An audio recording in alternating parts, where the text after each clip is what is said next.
welcome to another episode of the Element podcast with me, Azizzar the Pristine Queen. We do this all for the love of hip hop. I come through with some of your favorite people. We chop it up about the work that they've put out, what's going on in their lives, and what's still coming up. And today is no different. If you're here, you've done the right thing, but tell your friends to like, share, subscribe, follow, all those good things, especially if they love hip hop, because we cater to you. My guest today is an award winner, likes to mess around with sounds, does really dope numbers on the DSPs and the views as well. And I'm going to get to know him a little bit better today. I feel like I know him. You know, social media will make you feel like you know people, but it is my first time sitting with him. So let's see what I can uncover. His name is Flame, and we're going to find out more about Black and White, what else he's got going on, and why a 21 track offering. So here he is to let us know more. What's up? Easy, how you feeling? I'm good. Well, I'm hungry. I ain't gonna lie. You- I'm hungry. Why did you show up hungry? I was thinking of work. I didn't think of food. Now you're thinking, oh, so this does not work for you. This is something else. I mean, it's still work, but now the body is starting to do its thing. It's turning against you. Yeah. But how have you been? It's my first time sitting with you like this. But how you been? I guess I've been living. To be quite honest, I don't want to lie and say I've been good. I mean, there's times where it's just like everything is just neutral. Yeah. There's times where things just feel like they bad. Yeah. There's times where everything is great. So I just been going through whatever I go through, really. If you had to describe 2025 so far in one word for you, what would it be? That's a great question. Damn. Oh, I think it's gonna be hard to put it in one word. Okay, 3. Let me make it easy for you. 3 words. It's been very challenging. I think it's been a very good character development year for me. That means you've gone through a lot. Not even. Really? No, not even. Like, I think there's just a lot of things I learned about myself this year so it's just me just developing and strengthening my character more than anything. I haven't went through anything that's like life-changing. But I've just been trying to learn a couple of things about myself, who I want to be, what it's gonna take to become that guy. So that's what I've been really here. What has surprised you in trying to learn more about yourself so far? What were you most surprised to learn about yourself on this quest in this year? I'm actually a difficult person. Really? Yeah. How so? So generally I have social anxiety and I'm very introverted. So I think that nature alone, and I'm very independent too. So I think just a combination of those things in itself sometimes kind of puts me in a position where I just tend to be an asshole. You know what I mean? So yeah. Does it mean that it's difficult to be in a relationship with you? Yeah. Yes, definitely. So what are you doing about it? Now that you know, now that you're aware. I try. That's what I'm saying. Like, I try because, especially when it comes to my relationship, I try to. But when it comes to like general things, I still keep the same attitude. Why? Because it's like, for me, if I feel like it's nothing that adds value to what I have going on, I don't really care about it that much. Hectic. So, yeah, that's my thing. But yeah, I kind of figured out that I'm difficult in all aspects of my relationships. My friends, being in a relationship with a special somebody. Even my mom, like, it's very tough even keeping that going. So I am very difficult, but I'm trying to, be very active as much as I can. Yeah. Yeah. You mentioned your mom's. What is the one thing that she complains about you the most? Well, she hasn't complained in years, so I think we're doing good. I think we're straight. I think that's the one person that hasn't complained about me Um, in years. Yeah, yeah. I think the only thing she complains about is me not being home as much as she would, like to see me at Mm, home. That's the only complaint she yeah. has. Yeah. Okay. Now, musically, how's it been for you? You gave us Note to Self Hmm. in 2023, Yeah. and then you just recently gave us Black and White. But between 2023 and Black and White, There was silence. and where's your headspace been, and how have you been creating music in that time, and what have your thoughts been around the music space? So crazy enough, I generally just make music all the time. I mean, Mm. I do take breaks from making music just to recuperate and just get my brain to, absorb as much more information that I could get and use on the music again. But so that the album was actually supposed to drop last year. And then, Then a lot of things happened. So by the time I was mixing and mastering my album, my previous manager was in hospital. He was admitted oh into no. hospital. So when I had to come, when I came back, I mean, and we had to basically now put everything down on the board and tick everything. His situation got worse, and then the unfortunate ended up happening where he passed away. Oh, I'm so So sorry. yeah, it kind of just pushed me away from even wanting to think about anything that has to do with music at the time. So I didn't even get into the studio since then. I only started recording music this year, March, I would say, again after all of that. So yeah, I've really just been chilling, trying to make peace with the fact that, that happened, but also at the same time, me having to navigate and basically start again from Mm. scratch. Yeah, that was where I was really. How did you navigate the grief? It's such a difficult thing. I don't think it's something I'd be able to get over Mm. because, there's certain times and days where certain things just happen and they just bring flashbacks. Oh, so yeah, I don't know. I actually don't know. I just tried to be like I said, it just forced me to be more present in life Yeah. with the people around me, especially like the people that matter the most to me. So yeah. Who would you say are like, could you speak about people that matter the most? Who are your key core people in your life that would get the first calls for things, and why them? I mean, my son is I think that's a default Yeah. setting. Yeah, that's a default setting only because that's the one time in my life I think I've ever felt and feel like I've expressed unconditional love. So for sure, I think he'd be number one on the list. My mom for sure. My siblings. Then I'd say my friends. My friend. I actually have a small friend group to be quite honest. I gathered because when you said you're a difficult person and you have social anxiety, Yeah. that means you wouldn't necessarily have a lot of people around Yeah. you very So often. Yeah. I mean, generally it's a lot of us, but it's still not a lot of us. So yeah, but my friend group is very organized, I would say. Yeah, I think those are the. I want to get into other things, kind of complicated right now. It's a bit complex, so yeah. But to be quite, actually, my manager. I think I speak to my manager more than I speak to everyone else that I've mentioned. I speak to my manager way more. Yeah, because you're always about the bag. You No, are not even, and money. it's never like crazy enough. It's not always about that. Really? Nah, Oh, that's cool though. it's majority us speaking about just life. Life things. Yeah, just bouncing back information.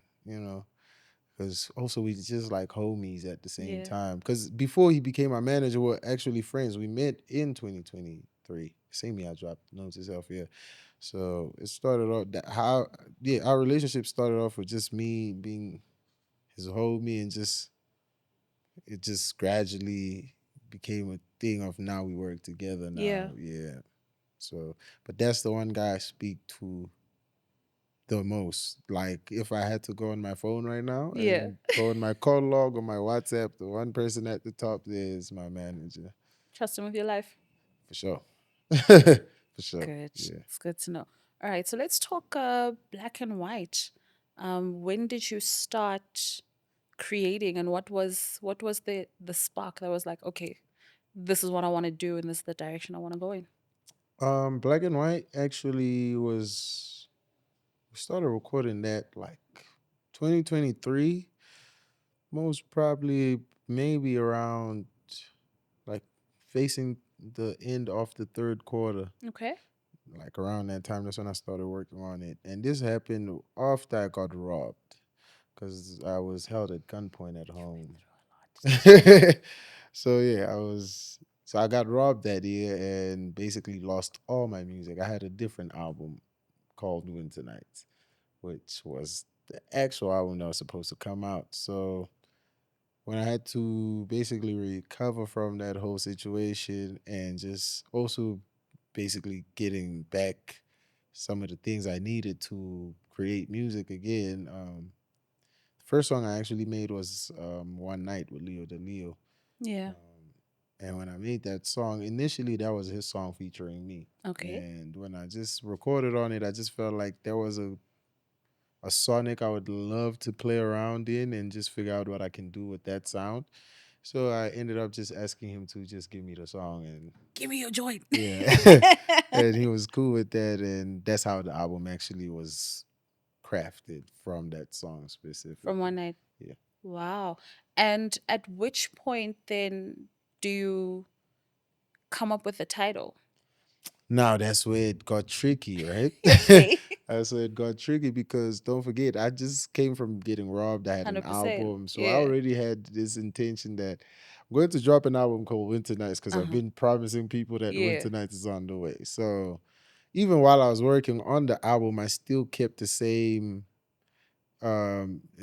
intention of I'm trying to create Winter Nights. But Mm-hmm. the more I kept creating, it just felt like it doesn't work for that. Yeah. It's not going hand in hand. And then I actually ended up landing on Passion and Pain. Hmm. But then again, I felt like the album expresses more than that. So I landed on Black and White. Also because I felt like it's just easier for people to remember. Talk to me about what black and white signifies for you. I mean, you think about black, the color, and you think about, sometimes you think about death, mourning. Sometimes you also think about sophistication because you think black tie and there's a particular way that you have to look. So So there's black and then there's white, which a lot of the times is associated with light and purity yeah. and a clean slate and new beginnings. So talk to me about what black and white means for you. So I would say for me, I mean, most of the things that you mentioned fit the description. But like I said, it started with Passion and Pain. So Passion and Pain is part of what Black and White is to me. Yeah. Um, Also, I would say naturally for me, it's more of chaos and peace coexisting together. So if I have to simplify it, it's more about balance. That's really what it is. Yeah. Yeah. Would it be a fair observation to say that the maybe first half of the album leans more to black and the last half leans more to white? Or are black and white constantly at play throughout? And I believe from how I created and how Yeah. I track listed everything, I believe the black and white just keep going like this. Throughout.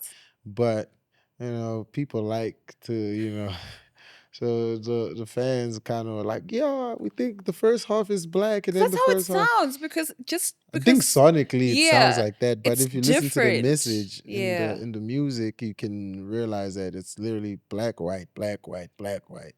So I think it's really more of how you choose to digest the music that kind of, because at the end of the day, that's another thing I kind of try not to put too much pressure on the audience about is how they consume the music. 100%. So I feel like everyone interprets the music the way they feel and how it works for them. As long as I was able to express that, that's how I look Yeah. at it. Yeah.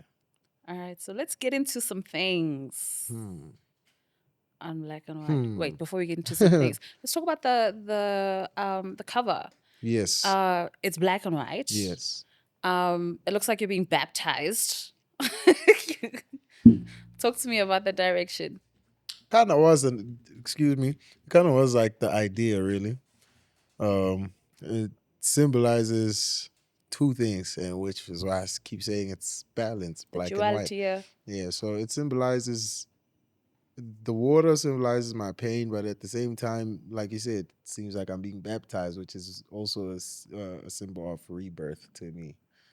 Why would water symbolize your pain? Because for a lot of people, water is thought of as the thing that would cleanse pain or Yes. remove pain. So that's very So interesting that you say that. the water to me would represent my tears. Ah, that's a lot of tears. There's a lot of water on that cover. Exactly.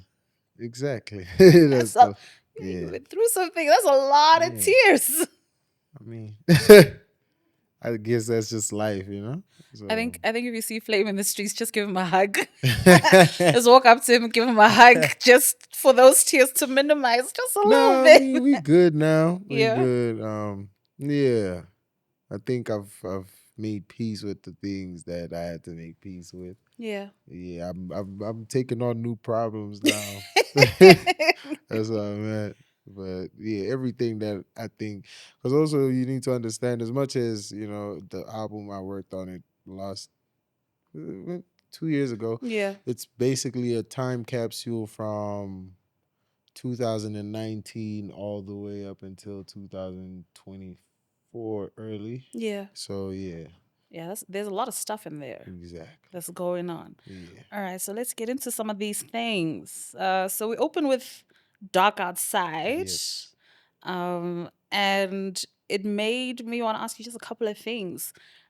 Firstly, how do you deal with heartbreak? And heartbreak doesn't always necessarily have to be romantic heartbreak. You know, friends can break your heart, family can break your heart, work can break your heart too. How do you navigate through heartbreak and deal with it?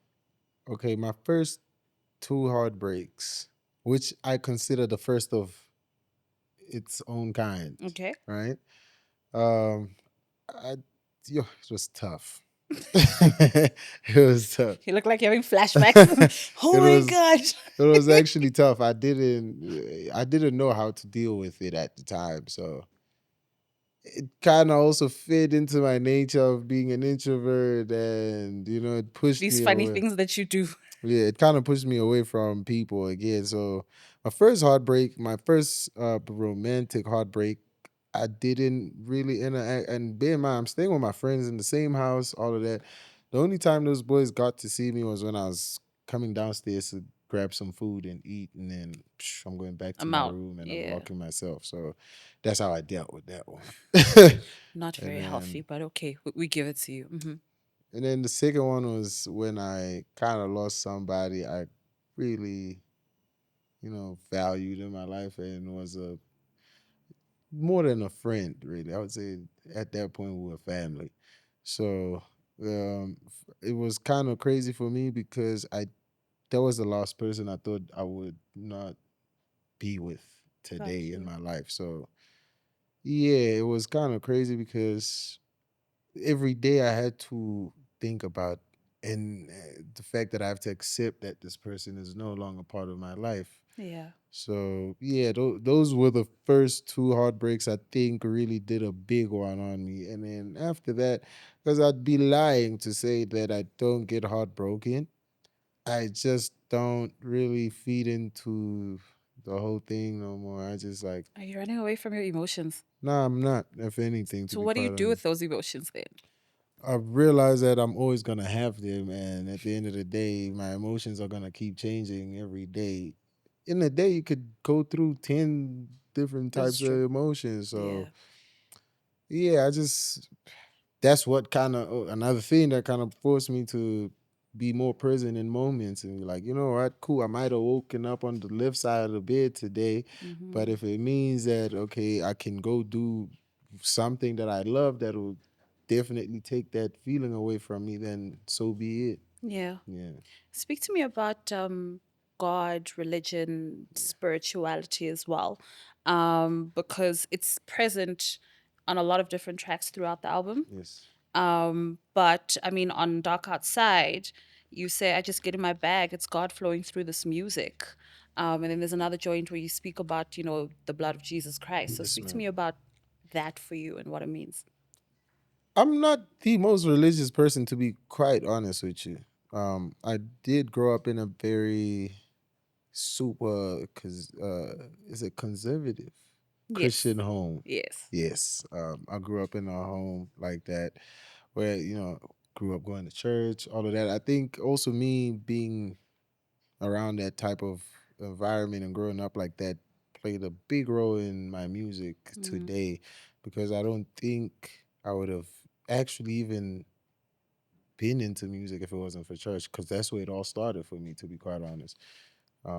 So yeah, like I was saying, I'm not necessarily the most religious person, because I feel like religion is it's just politics at this point of life, because now I have to tell you that my religion is better than yours. And for me, I believe every single thing that Christians believe in. I just go about it in my own way, really. yeah. So yeah, and my mom is also a pastor too, so You're a PK. kind Shout out. of. Two PKs on the couch. So yeah, I'm not the most religious person, but I'm very spiritual. I'm very Tell spiritual. me about a time where something happened. If you don't want to tell me what the thing is, Yes. you don't have to, but time where something happened, you made it through that thing, and you're like, that could have only been God that got me through this thing. 2019, when I got into the car The accident car that I got accident. into. Second time was when I got robbed at the house. Yeah. Yeah. Actually, I think the car accident kind of was, everything happened so fast that, excuse me, I didn't really get the time to digest what was going on in the moment. Yeah. It only hit me the following day that, yo, we almost, We were almost out. you know what I mean? And also at the time when I was in that accident, I was with my girlfriend, my ex girlfriend I was dating at the time. I was with my DJ and one of my friends from LA. So I was literally just napping in the back of the Mm, car, and all I just heard was a sound, and I just felt my body levitate for a few seconds, and I just hit the seat with my back so crazy. And then the first thing that happened in that moment was I was just more worried about my girl at the time. So I was yeah. like, yo, because she just jumped out the car. So I just ran to her to make sure she's fine. So adrenaline was just too high for me in Yeah. that moment. Yeah. So I would say, yeah, when I got robbed was when it actually hit for me crazy. And which is crazy because before everything happened, right before I fell asleep, I went to sleep with very crazy thoughts that night. Really? Yeah, I was thinking about like, yo, if I died today, am I on the good side with God? Like, am I, you know what I mean? Like, those were the thoughts that were going into my head. So I just started praying, and cool, went to sleep, and then boom, guys is coming into the house, guns blazing, and I just remember looking at that barrel, and I was like, damn. If this man just lets the fire One go, mistake. You it's know those child. things. One Yeah. mistake and like everything is done. So yeah, in that moment, I kind of was like, well, in the moment, I was worried more about my family and my friends, because I was like, if anything crazy had to happen to me, I wouldn't want them to find out in the manner they would have to find out, because Yeah. they'd probably have to get a call from a neighbor or whatever, or Yeah. maybe my friends are coming back from somewhere and they're like, yo, let's go see Flame, and get to the house and just find the worst thing possible to Yeah. find. So I was more worried about them in the moment. But then after the whole thing happened and those guys left, that's when it sunk in that, yo, dog, like that was just God at this point for me to Yeah. survive all of that. Because also I was looking at it from the perspective of whatever happens in this situation is gonna happen. Even if I try to fight these guys, Mm, if anything, if I try to fight them, I'm making the situation worse than it is. So true. I was like, if these guys came here to harm me, that's what's gonna happen. Whether I fight them or I don't, I might as well just chill and see what happens from here. So after that happened, I just started taking every single thing serious. Yeah, there's no way you can go through things like that and not have it change the way Yeah. you move Yeah, in everything to me is life. serious. Like every song I record now, I recorded like this my last song I'll ever make in my Sure. life. The way I greet people, I greet you like this might be the last time you even greet me. So yeah, everything to me now is that serious. It makes sense. I get it. Exactly. So, how do you, um, with all of these things that have happened to you, right, and also just through listening to the album, Hmm. how do you stay true to yourself when the odds are stacked against you? You know, because when the odds are stacked against you, the simple way out is usually the thing that somebody would think about. And sometimes that would require you to not be true to yourself just to get out of a situation or to make things work for you. But when the odds are stacked against you, how do you make sure that you stay true to who you are? I think what kind of forces me, or yeah, what forces me to stay grounded in who I am is the responsibility I have on my shoulders. Mm. So, and also I got too much pride. I think, Really? yeah, not for sure. I have a lot of pride, but I think my pride is not necessarily the the bad side of it. The talk, mine is very healthy. My pride is literally within. It's deep. It's deep rooted in integrity. Okay. That's where my pride comes from. So it's like I'm always thinking about I have a family to make proud every day. That's the one thing I think about all the time. I have a son I want to look up to me, you know what I mean? So and I have people that actually look up to me. That's another thing I started having to make peace with that. There's people out there that I don't know, I'll probably never know, I'll never meet, but they look at me as an example. So Yeah. if I had to quit and take the easy way out, what does that say to those guys, you Yeah. know? So yeah, I think for me, just the responsibility in itself. And that's when I kind of was cool with the fact that, you know what, I'm going to have to deal with too much now in my life. And I don't even know what's yet to come, but I'm ready Hmm. for it. So yeah, those, I think that's what kept me very grounded in who I am. Yeah. When you are making music, what informs who you feature on the project? Hmm, great question. In most cases, I don't generally think of featuring nobody. For real. In most cases. So most features, how they happen, they just happen organically where we're both in the studio together. Most of the songs that I have where I featured someone else, or even where I'm featured in most cases, is because we're there together and the vibe just allowed us to get everything done. But I do have, moments where I actually intentionally go out and call out people for Mm, songs. And that's only if I feel like the song needs a certain somebody got you. for it. So when I do features, I don't look at features from a business perspective where it's like, oh, if I Uh, make a song with this guy, it's gonna. yeah. Nah, I care too much about the music to even worry about things like that. I'm worried about the person that's consuming the song. Right. Yeah, so if I'm featuring someone off of Let Me Go Holler at This Person, it's Yeah. because I genuinely felt like no one else could do that for me but that person in that moment. Talk to me about 10 Toes with Westside Boogie. Westside Boogie, that's a feature I actually felt like I needed a boogie on Yeah. for sure. Um, and it just happened very crazy. Like everything was just, uh, I guess I'll say blessing instead of Okay. saying coincidence. Okay. You Tell me know what more. I'm saying? So I made the song a few days before I actually met Boogie, which is crazy. And I remember when I made the song, I had just did like a licensing deal that I just did, and everything went great. Boom, we signed contracts. Niggas happy.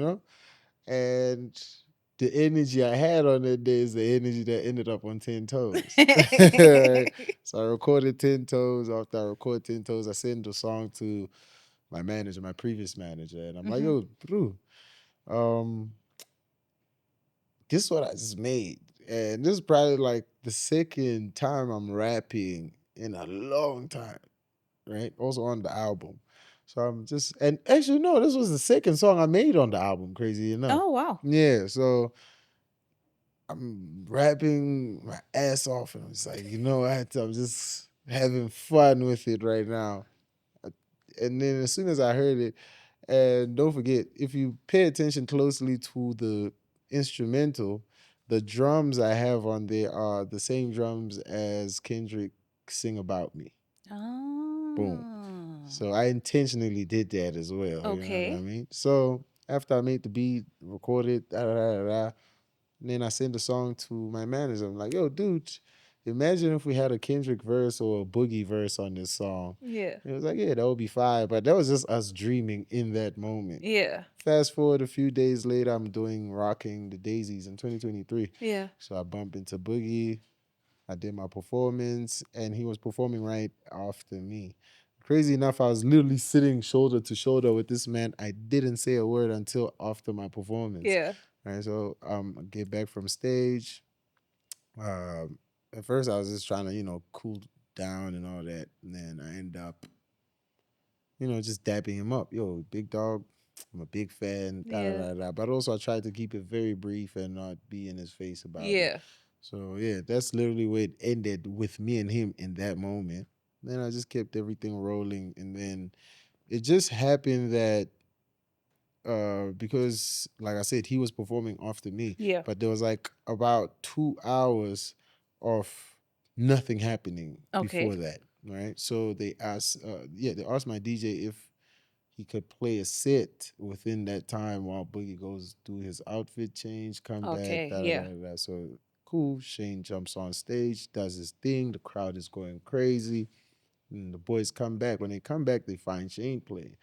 It just happened that they liked Shane's set. Yeah. So the manager and the DJ end up, dapping Shane up, exchanging numbers with him, all of that. And then Shane brings them to me for a reintroduction. Yeah. So cool. Now I'm formally actually, talking to these guys. So I exchanged numbers with both the manager and the DJ, and same thing with my managers. Right. And then fast forward, I'm basically hitting up these guys trying to get to see if we can get the song done, but they not as responsive. So I just took a leap of faith and I DM'd Boogie. I was like, yo, dude, got the song, bro. Yeah. And yeah, Boogie hit me back up immediately, crazy enough. I was like, yo, I like your stuff anyway. So yeah, let's get it popping. He sent me his phone number. I sent him the song, and then I got the song back a few days after Christmas. Yeah. That is crazy because you speak about how you guys were talking about it and dreaming about it, only for it to end up happening. How's that Yeah. for you? How did that feel? And I also won't lie, I just was geeked. the recognition of the power of your words. I was geeked. I was hella geeked. But also with me, like, besides the, like understanding the power that my words may have, for me, I just have this thing of like, I try. I just try Yeah. things. I feel like if it's always a cool thing to try. At least I can say I tried. Yeah. If anything goes wrong, you know what Yeah. I mean. So yeah, with everything that I do, especially when it comes to my music, I would say I try. So yeah, I tried to hit up Boogie, and it just happened that the man hit me back. So I feel like you miss a lot of opportunities without because people are not trying to try Try. things. Yeah. Don't you want to try play the lotto for me? Seems like you I got that some. one that one is Seems like you beyond. got some golden energy around you, Nah, a that bit of that's a the one Midas that I think touch. that was gonna crush me if I win, so I don't want to try that. That's too much trying. You All know, right. I like to try things I feel like are very attainable. Is it? So Yeah. more like a calculated risk Yes, I'm very than just calculated. Yeah. we'll just see. Let's just try Yeah. anything. I'm very calculated with everything really. Yeah. It doesn't matter if it's music, if it's how I deal with people. Everything is very calculated. All right. Yeah. So talk to me about the calculated decisions then Hmm. to have 25K and Demondes on the album. You've got Count Up with both of them on there, Yeah. and then after Count Up, we've got Butterflows with Demondes as well. Yes. It's actually diamonds. Oh, No, don't worry. I've also I did the Kuni. same thing the first time I met him. So yeah, but me and Mizo naturally are always together. Like even now, I left him at the house. So we're always together. So getting into the studio is quite something that happens way often than people could ever imagine. That's why, in most cases, if you check my catalog right now, the one person that's consistently coming up is Mizo. Exactly. So yeah, Mizo, me and him actually came up with Count Up together, Mm-hmm. right? And it's crazy because he recorded his verse right before I just like a day or two before I went in for mixing and mastering. Oh, But the whole idea of the song, yeah. we built it together, right? Nice. So we put together that whole thing, and then I mean, also he was dealing with his own stuff at the time, so I guess that's why he couldn't record on time. Yeah. Oh, I think he had just also lost his dad at the Oh, I'm time, so sorry it to was a hear lot that. going on Hey, for there's a him. lot going on this year. Yeah, so cool. I record this thing. We had it in the vault, and then because naturally, also I'm always with Zoo as well because I made the beat with Zoo and Kiwan. So most of the people I actually work with are my friends. We always Yeah. together most of the time. So um, when Zoo made the switch up at the end, I don't know. My brain was just like, I don't know why I think Kilo would sound just great on that part, Yeah. but let me just record and see if even what I present on the song is something that he would generally, like or even feel like he can jump on. Right. So cool. Do my thing. Mizo gives me his verse. Kilo actually recorded his verse while we were mixing the song now. Now Crazy. we have the project file open.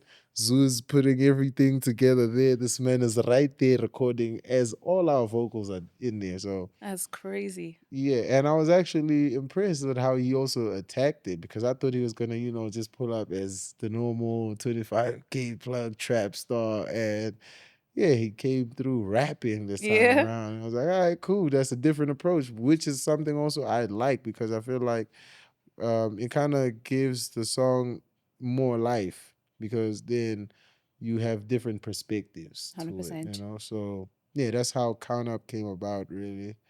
And then Butterflows, like I said, me and Mizo are always together. And it happened right after I just made Count Up. So this one day, probably like the day after we put together Count Up, um, I was on Instagram Live. Hmm. So we're all chilling in the studio. It's me, it's Mizo, it's Bleeder. Who else was with us? Melo was there with us. So we're on Instagram Live, and then Mash joins the live, right? And he's texting and commenting on the live. So the people start spamming Mash and like, yo, send beats, brother, send Make beats. this thing happen All now. right. So while we're on live, Mash sent specifically that one beat. Didn't send me a beat pack. He didn't. It was literally that one beat. And I'm looking at the notification as I'm live, and I just literally told the people on live, I was like, guys, hold it up a little bit. I went off live, we played the beat. As soon as we heard it, me and Mizo went crazy off of that beat. So we just started freestyling, which is what we naturally do all the time, really, when we make songs. We'll just freestyle back to back. So I was like, you know what? Let's just take this same energy and apply that to the song instead Yeah. of us trying to figure out who's gonna have a verse, who's gonna have a hook. Let's Right. just, see if the song even has a hook, it'll have a hook. And it ended up being a song where we're just having fun. It doesn't even have a hook. It It's sounds just good though. rapping Yeah. all the way. Yeah. So yeah, it was just us having fun with that one. It wasn't really that complex. Yeah. I like it. So, daddy issues, right? Yes, ma'am. What was happening that you felt compelled to make a joint like that? I think because I was like, sure, um, it gives me runaway love feels. It gives me Brenda's got a baby type Exactly. feels. Exactly. So what was going on that you felt compelled to make a joint like that? Um, well, first, that song actually came from a conversation that we were having as homies. So, I mean, okay, this is typically how our day would be, right? Because I think a lot of people think, we're always in the studio Yeah. just making music all the time, which is in most cases not all the time. Right. But for the most part, like before we even think of being in the studio, we just like indulge in things that kind of feed into the nature of inspiring whatever we're doing. So yeah, we'll watch like if we watching a podcast, we'll watch a podcast. If we're watching a series, we'll watch a series of whatever. But we'll do something. I'm not much of a reader. If I'm reading a book, I'd rather have it as an audio Got you. book Yeah. than I'd have to, because I don't really have a good like my attention span sucks when it comes to Really? looking at things. Yeah, for real. So yeah, that day we're watching a podcast where it was just literally explaining, how people that are affected by that situation kind of are and all that. And then also after that, we just had an extensive conversation about it to just, but for the most part, I was just learning about that whole concept. And then I was just like, you know what? I think it would be, I'd be doing wrong by not speaking on something like this because it's clearly a problem that I feel like, people need to be aware of. Yeah. So that's why if you listen to it, uh, unlike, the Brenda's Got It Babies and stuff, I tried my best to not uh, make it seem like we're uh, degrading the people that we're talking about, but more of we're trying to raise awareness to the people that are listening to it, or the people that might even be going through that situation and they don't know why. So yeah, it was me being an artist, which is my responsibility to give people a different perspective to life. Yeah. Yeah. It also made me want to ask you, a lot of the times when we think about social ills and we speak about social ills and societal issues, there's a lot of focus on women and girls. And, for the past few years, there's also been a big conversation about not forgetting the boy child and the challenges that, boys and then ultimately men go on to face. So, for you, what do you think are some of the key challenges that boys and men are facing right now and that we all kind of need to be a little bit more aware of?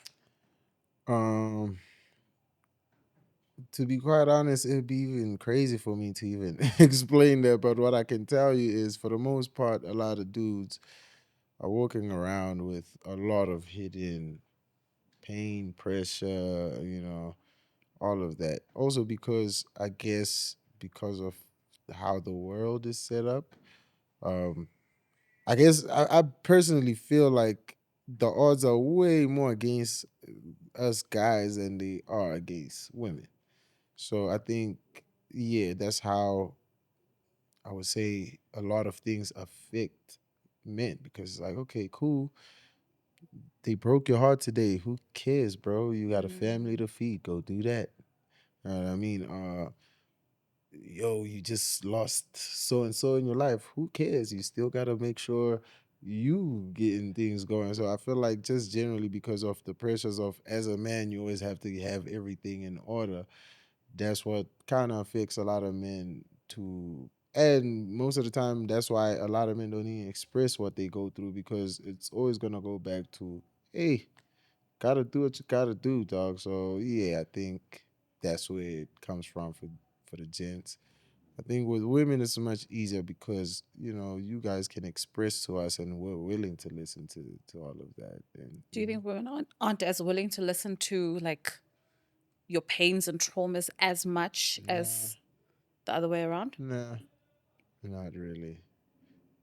I'm saying this from Of experience. course, yeah, it's your Yeah, personal I don't experience. think I don't think so. Like there are people that care, but also at the same time, it's like as a man, yes, you can express yourself. Not saying you can't, but there's a limit to how much you I can hear do. what you're saying. Yeah, So because of that alone is what I feel like kind of throws us off. I got you. Yeah, and that's why in most cases we prefer silence because that's when we get to feel a little bit of peace in our lives. I hear Yeah. you. Okay, so let's talk about relationships. Love and relationships. Yeah. There's a lot of things that are going on this album as well. I wanted to ask you, do you think that as people, sometimes we kind of like some of the more toxic kind of relationships and the toxicity that can come with it? Because there's a certain appeal to it sometimes. It's like, I know this isn't right for me, but it feels good. You know? I generally don't like toxic nothings. Personally. Personally, I don't, nah. I think this is the reason why even when you listen to how I even speak about toxicity in my music, you can hear this guy is not about none of that. But also, I kind of learned that a lot of women that I've engaged with kind of enjoy that environment, which is just crazy for me. So it's like, yeah. So I don't know. For me, I just generally don't. I generally don't.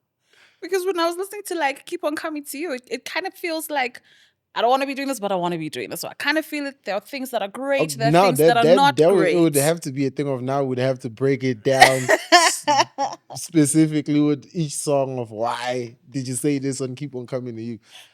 Keep On Coming to You is just a thing of like I'm very like if I love someone, I really love them like wholeheartedly, you know.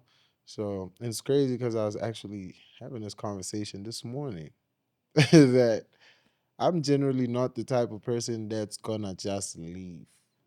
Got you. You know, if I'm in a romantic relationship, I'm not just gonna leave because, like, you'd have to do something real crazy for me to be like, you know what, this isn't worth it. Let me just hit the road. But like, if it's something that we can talk about and solve, like, no matter how hectic it is, if it's something we can actually speak about and solve, then you know what I mean. We could. I'd rather we do that than yeah.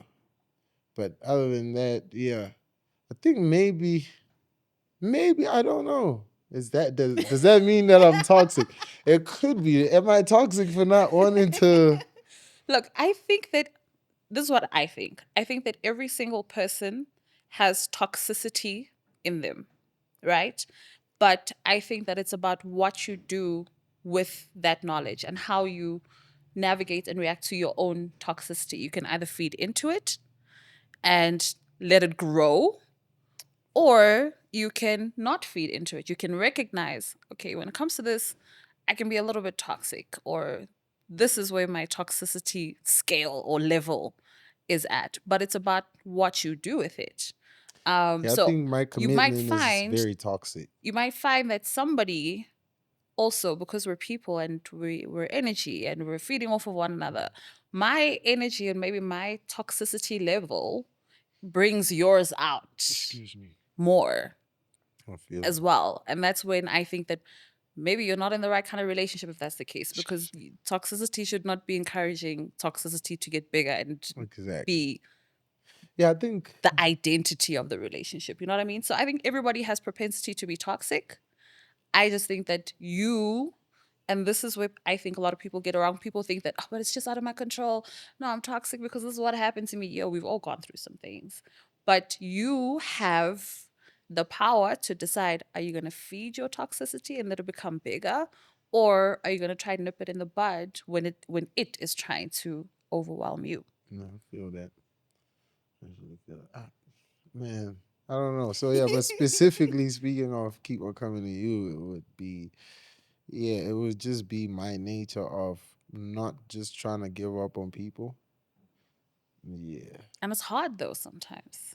Yeah, like for me to literally let go is because you as a person would have to put me in a position where I feel like anything I do doesn't matter at this point. Yeah. Like if I'm trying to talk it out or if I'm trying to do that or this, I feel like any effort that I try and put up to get us to work, Yeah. uh, then that's when I just let go. But for the most part, I'm not the type to just want to let go. Yeah. Yeah. How do you navigate love and relationships and work and being in this game, right? Because there's certain kind of focus that you need sometimes when it comes to work and making certain kind of money and getting certain to certain kind of milestones. But in love and relationships, there's also a different kind of work that needs to go into it as well. And on another note, how do you know if somebody's into you for you or they're just trying to get close to you because of the space that you're in? I don't know. That's why I'm like I learn. I feel like life is all about learning. But for me, I would say, uh, damn, how do I even answer that question in the simplest way? For me, I would naturally say, I don't really put too much thought into it, really. First is first, but I think also I try not to compromise who I am Got you. for the relationship. I can compromise certain things about what I do and how I go about life, but I try my best to not compromise who I am at all. Like, I mean, things like, okay, I can't be at the club uh, every weekend. Those are things I'll compromise. Those, like, I don't have to do that because it's gonna affect the other person in a very negative manner. So I try and minimize anything that could put me in a position where I have to explain myself. That's all I Mm, do. But also, like I said, I'm already alone now. I stay out the way. All I have to do is just go get work done, stay at home, and deal with my partner. That's it. yeah, So I don't really find many issues unless I feel like my partner has way more expectations off of me. Yeah, that's when it kind of feels a little bit, but I don't think my what I do career wise affects what I do with my romantic relationships. It does affect, like, family for sure, got you. stuff like that. But like with the person I'm dealing with, my companion, nah, I don't think it does as much. Maybe for them it does, but for me personally it doesn't. Okay. Nah. All right. Yeah. So, because we're running out of time, Okay. but there are a few more things that I do Okay. want to ask you about. As far as hip hop is concerned, right? If you're a superhero in the game, what is your superpower? My superpower, making people feel Hmm. and think. I think that's my superpower. Yeah, making people feel and think for sure And how do you tap into that? by literally just letting go. I don't overthink my process. I Yeah. don't, yeah, like I just express what I feel in that moment. So if it's something that's going to make you think, then that's what I felt like expressing in the Yeah. moment. And if it's something that's just going to make you feel, that's just how I felt in that time. So for me, I just try and be as authentic as possible. You ever make something and you're like, oh, I'm sharing a bit too much there. Yes, Let me just keep that for myself. That's a yes, bit too personal. yes, yes. The first time I felt like that was when I made "Pray for Us." Yeah. That was the first song I've ever made where I was like, okay, I'm being vulnerable now, and I'm just like going to be very transparent with the Yeah. people. And it was tough actually even putting each and every word I have on that song Yeah. down because I was like, yo, I can't believe I'm doing this. But then I think also on the album, on Black and White, I think I'm very much in that space again. But this time around, I feel like instead of doing it from the perspective of looking for people to feel something for me, it was more of about just letting people where I'm at, who I am, how I am, where I'm trying to go, and yeah, just like I'm also human. Yeah. Yeah. What else do you have in store for Black and White for the rest of the year and into 2026? I'm still, I mean, all over the place, for sure. But I'm also getting videos done. I was actually supposed to be. What day is it? Friday. I was supposed to be shooting You are today. all over the place for Yeah, real. I was supposed to be shooting a 2-day video from yesterday and up until today, but we had like an issue with one person not coming to the video shoot, so we had to postpone it. So, but yeah, I think for the most part, that's what I'm going to be doing right now is just visuals because to be quite honest, I think I've sat with this album for way too long to want to Yeah. keep, so I just want to get done with it and just get back to what I do. Are you already Really. on to the next thing? I'm already almost done with the next album. So when's it coming out? Mm-mm. Not just whisper. You can I step away don't. We from the don't. We mic. don't You can have just a whisper. date. We don't have a date. I'm just trying to finish it so that when it's time to move on from Black and White and get to the next album, it's not a process where I have to go into the studio, record another project, and then wait too long to release music. I was even telling my manager that after this album, I'm trying to be as active as possible. If it means I'm dropping 3 projects in a year, then that's what we're doing. Yeah, That's heavy. I know. I know, but I mean, at the end of the day, I think that's what we're here for, really. And I think you can't really limit how far creativity can go. So that's why I'm just like, whatever I have, I'll just try my best to make sure it goes out to the people now. I don't want to sit down with music. Like, if we have problems, we'll deal with the problems on the side, but the music must go now. Yeah. Yeah.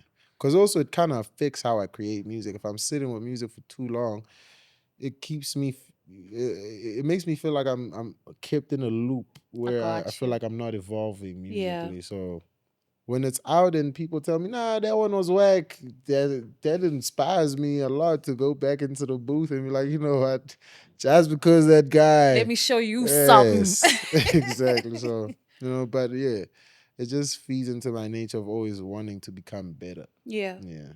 So, Black and White, as we wrap up Black and White, you speak about a lot of different things: God, faith, Yes, ma'am. spirituality, love, understanding yourself, identity, friendships, cutting people off, keeping people around, struggling with that tension, love.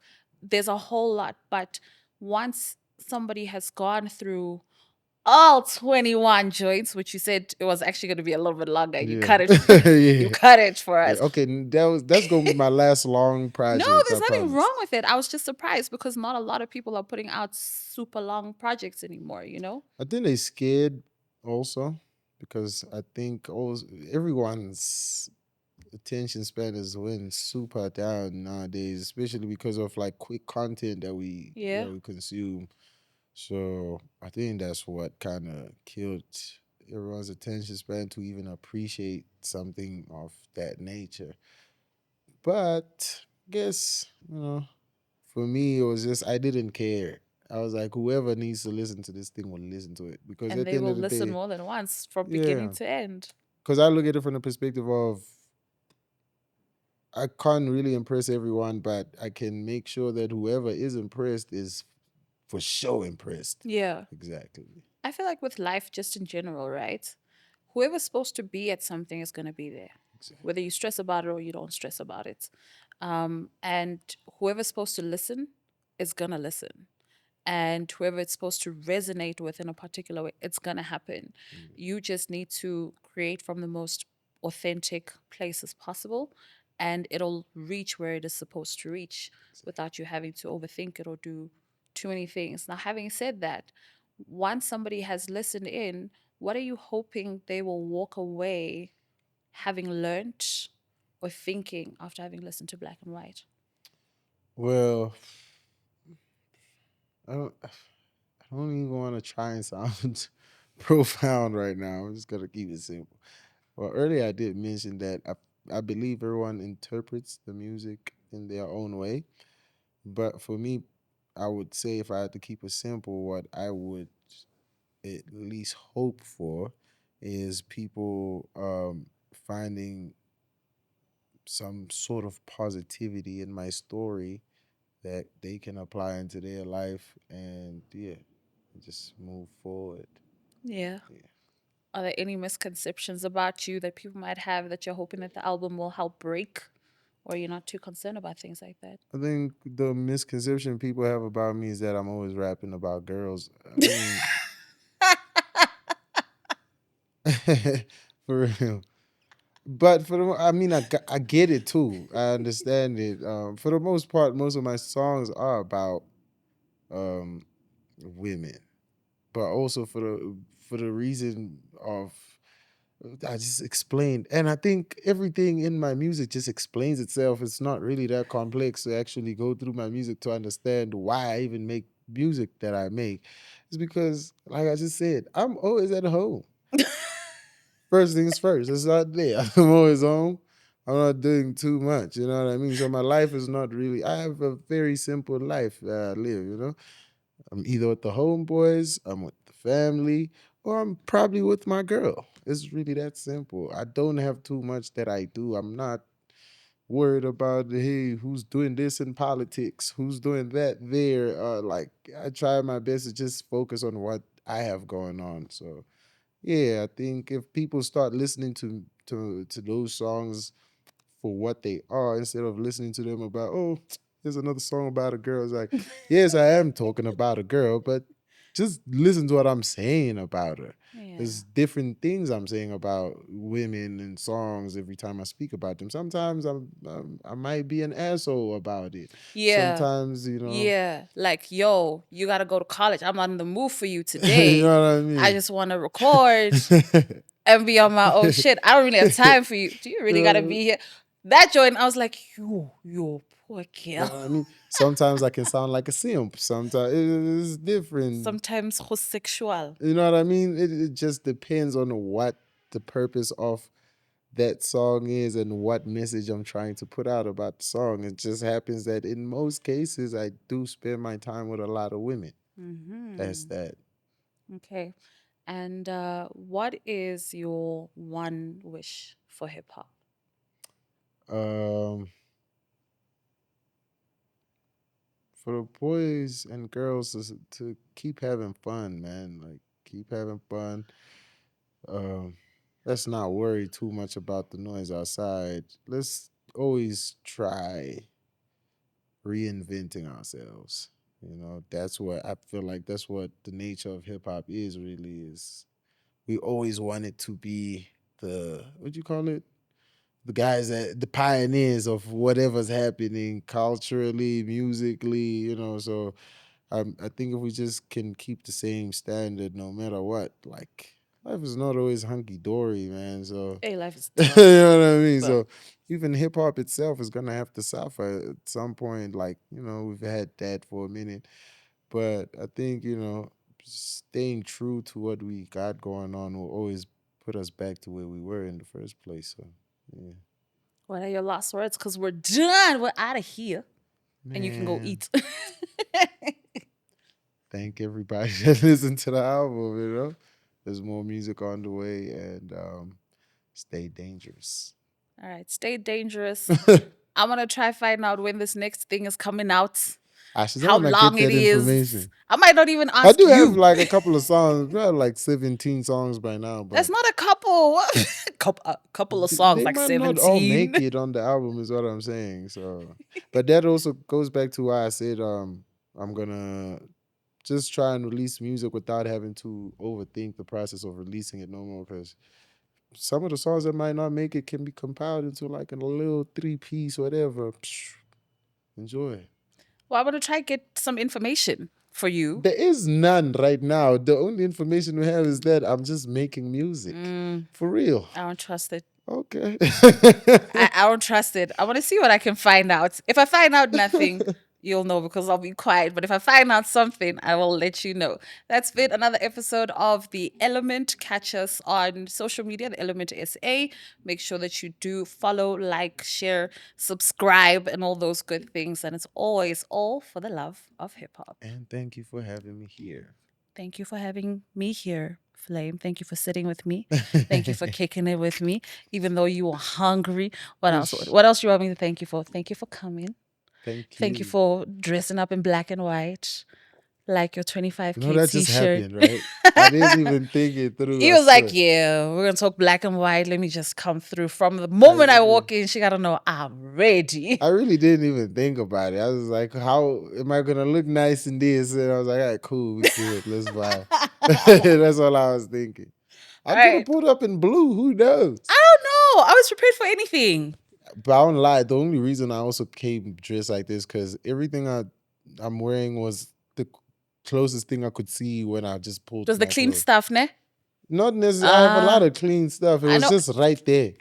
Men are like that. Wow, what's clean? Smell test. I cool. This No, works. Does this go with this? Yeah, let me just put it together. no, I just opened my wardrobe and I saw this shirt. I was like, all right, the shirt. We just need a black shirt that's gonna vibe with it. I looked for pants. I actually almost wore longer Oh, pants, I thought but you were gonna say then, you almost came with no pants. damn, that's crazy. But yeah, I almost had longer pants on, and then I was like, "What if it gets hot? Let me just grab these." And yeah, Shout out to Flame. Thank you for thank wearing you very pants. We much. appreciate you. And make sure that you do follow him on all social media platforms. And then when he is ready, because he just let me know, he's not going to tell me nothing, he will let you know when the new music is coming your way. Until next time, goodbye. Yes, sir. Peace out. And if it's nighttime, good night.